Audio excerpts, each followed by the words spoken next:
Ya, seperti kita ketahui bahwa sebelumnya ini memang ada penangkapan kelompok-kelompok yang bisa dikatakan tergabung dari kelompok terorisme ini ada di MUI, bahkan ada di 2 partai pemirsa. Dan yang terbaru BNPT keluarkan pernyataan bahwa pola baru ini yang kemudian dilakukan oleh kelompok teroris menyusup ke partai politik dan juga ormas. Di sini saya sudah bersama dengan Kiai Haji Kholil Nafis di sini dari MUI. Assalamualaikum warahmatullahi wabarakatuh, Pak Kiai.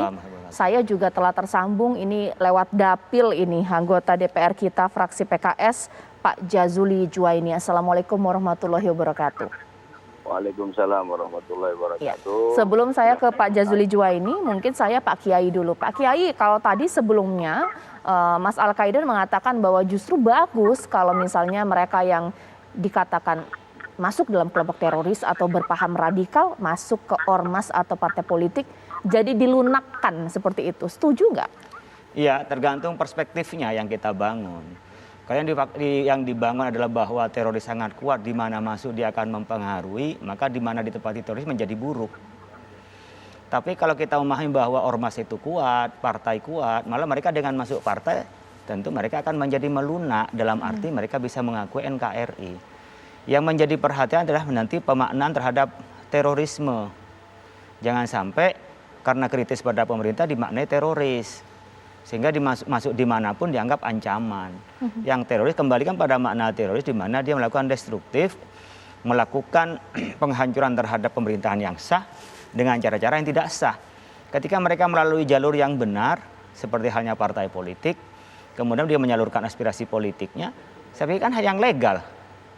Nah, tidak melakukan destruktif. Oleh karena itu menurut saya terlalu naif kalau setiap di mana dimasukin oleh teroris kemudian dianggap tempat itu menjadi teroris. Nah, saya ada sepakatnya juga dengan Mas Haidar ketika masuk ke lahan ormas maka dia akan dilunakkan. Tapi kalau tidak, ya dia harus ditindak. Jadi jangan sampai ada satu orang dianggap mempengaruhi kepada 100 orang. Sementara 100 orang dianggap tidak mampu mempengaruhi kepada 1 orang. Kerangka umumnya di MUI yang kemarin tertangkap. Kalau itu adalah bagian dari ormas, umpamanya itu adalah anggota yang paling bawah. Kita belum mendahului bahwa dia adalah salah ya, tapi indikasi bahwa dia sudah ditangkap dan kita nonaktifkan. Itu dalam kebijakan kami tidak mempengaruhi signifikan. Karena apa? Karena sangat bawah, dia itu perangkat paling bawah bukan pimpinan umpamanya. Kalau itu dianggap. Bahkan dengan masuk barangkali bisa mengerti perspektif lain tentang bagaimana kita ini melakukan hubungan antara agama dengan negara yang seperti hanya NKRI. Jadi sebenarnya mengajak mereka bertobat ketika masuk pada model-model sistem-sistem yang memang sah dan legal di dalam negeri ini. Sekarang saya ke Pak Jazuli Juwaini. Pak, kalaulah dikatakan bahwa teroris ini menyusup ke partai politik, sudah pasti partai politik Islam yang disorot. Nah, PKS ini kemudian bagaimana? Pertama adalah kewajiban kita seluruh komponen bangsa untuk melawan pihak-pihak dari manapun, dari dalam, dari luar yang akan mengganggu stabilitas dan NKRI ini. Termasuk juga tentu BNPT ini kan dibentuk oleh pemerintah dan DPR melalui undang-undang. Kalau saya ingin mengatakan terlebih dahulu tentang karena BNPT ini adalah memiliki kewenangan dan otoritas yang sesuai dengan amanah undang-undang, tentu BNPT harus lebih cermat, lebih hati-hati dan lebih akurat untuk memberikan label-label terhadap teroris ini yang terkait dengan lembaga-lembaga negara, MUI atau partai politik. Dimanapun para teroris dan musuh negara ini ya tentu harus ditangkap dan dihukum. Tetapi saya berharap BNPT karena memiliki otoritas yang luar biasa ini jangan mudah memberikan label. Umpamanya MUI. MUI ini kan didirikan dari tahun 1975. Kumpulan ulama yang melakukan pembinaan terhadap keumatan sama dengan PGI karena itu merupakan implementasi dari istilah pertama yaitu ketuhanan yang Maha Esa. Kalau ada oknum-oknum umpamanya yang masuk, ya jangan MUI-nya yang kalaupun disorot itu kan harus ada perbedaan antara disorot dengan dituduh gitu loh. MUI, kemudian pesantren ini kan hadir juga sebelum Indonesia merdeka, ulama juga hadir sebelum Indonesia merdeka. Pekik takbir itu dulu zaman penjajah oleh Bung Tomo, oleh Jenderal Besar Sudirman, resolusi jihad Kiai Haji Hasyim Asy'ari. Jangan umpamanya nanti ada orang yang menyalahgunakan takbir, lalu kalimat takbirnya yang seakan-akan membuat takut orang begitu. Bagi orang Islam takbir itu adalah kewajiban sehari-hari karena salah satu rukun sholat itu adalah takbir gitu loh. Kan nggak mungkin orang sholat setelah usolli fardhul maghribi begitu angkat tangan Allah Maha Besar, kan nggak mungkin juga. Nah, saya kira dimanapun adanya tentu teroris ini adalah musuh kita bersama. Nah, partai yang telah membahas undang-undang teroris, undang-undang yang membentukkan BNPT, ini kan adalah salah satu bentuk tanggung jawab partai politik tersebut terhadap keamanan negara ini dari berbagai macam gangguan-gangguan tentunya, begitu. Baik, sekarang saya minta tanggapannya kepada Pak Irfan Idris. Pak, kalau ada pertanyaan di sini, apa yang dikatakan oleh BNPT, akuratkah atau terlalu mudah untuk melabel sesuatu hanya karena ada satu oknum di dalam sebuah organisasi tersebut atau juga partai politik? Jadi dalam sebuah dialog dengan media massa, kami sosialisasikan model pentahelix penanggulangan terorisme. Karena Badan Nasional Penanggulangan Terorisme yang memiliki Undang-Undang Nomor 5 2018 memiliki tugas mengkoordinasikan, merumuskan dan melaksanakan strategi, kebijakan dan program. Jadi kalau belum baca undang-undang, biasa ada masyarakat memang yang mengatakan kenapa BNPT tangkap. Padahal di BNPT ini kita mengkoordinasikan penegakan hukum, soft approach dan hard approach. Tanpa saya katakan, ini sudah banyak media sebelumnya mengungkap dengan diamankannya oknum yang terdapat di lembaga ormas yang kita ketahui, kita baca dan kita dengarkan bersama, ini mengisyaratkan kepada kita, mengajak kita sekalian untuk tetap waspada. Karena ideologi radikal yang menggunakan kekerasan menghalalkan segala macam cara. Kalau kita terlena dengan husnuzan, ya kita tidak boleh berzuuzan. Akan tetapi kewaspadaan itu harus dikedepankan karena fakta sudah banyak terjadi. Apalagi dengan berbaiat sendiri. Kalau dulu nanti dibaiat di sebuah tempat, bahkan di rumah ibadah disalahgunakan untuk membaiat. Nah sekarang mereka berbaiat sendiri di media sosial.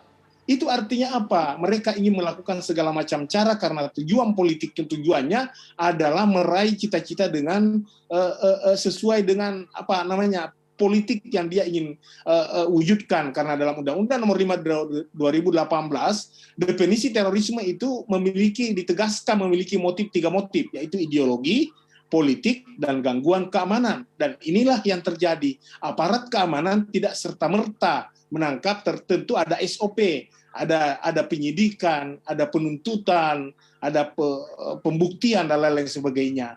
Dan bahkan Indonesia termasuk tidak sekuat apa yang undang-undang. Seperti di Saudi Arabia tidak ada pengadilan.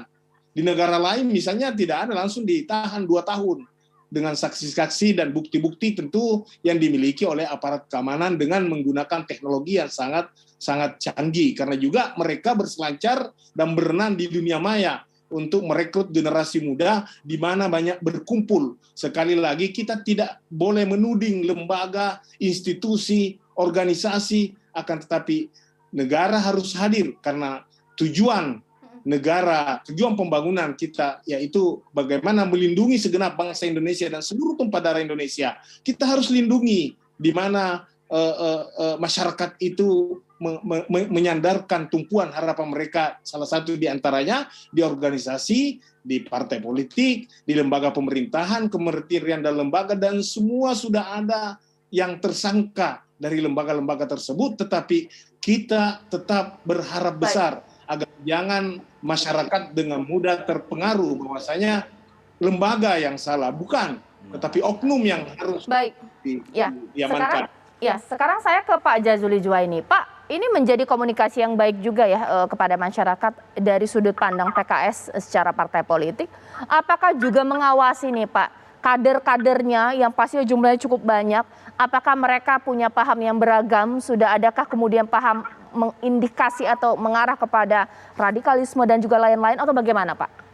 Saya kira seluruh kewajiban di awal saya sudah kunci, seluruh komponen bangsa, lembaga negara tanpa kecuali partai politik harus melakukan pembinaan kepada anggotanya. Kalau tadi ditanya tentang PKS, PKS itu ada kurikulum pembinaan khusus tentang kebangsaan, tentang Pancasila, tentang konstitusi, Undang-Undang Dasar 1945. Ini adalah bagian dari tanggung jawab partai politik atau PKS di sini ya. Kami melakukan pembinaan itu dan itu kita masukkan ke dalam ADART. Saya kira kita dukung upaya-upaya BNPT karena itu sesungguhnya amanah dari undang-undang.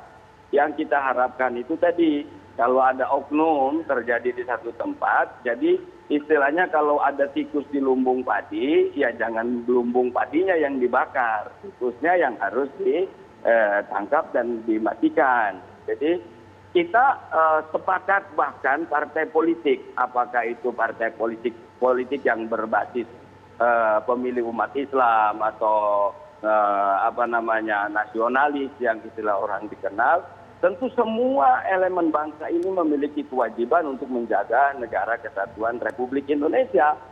Negara ini rumah kita bersama, milik kita bersama, maka kita harus jaga bersama-sama.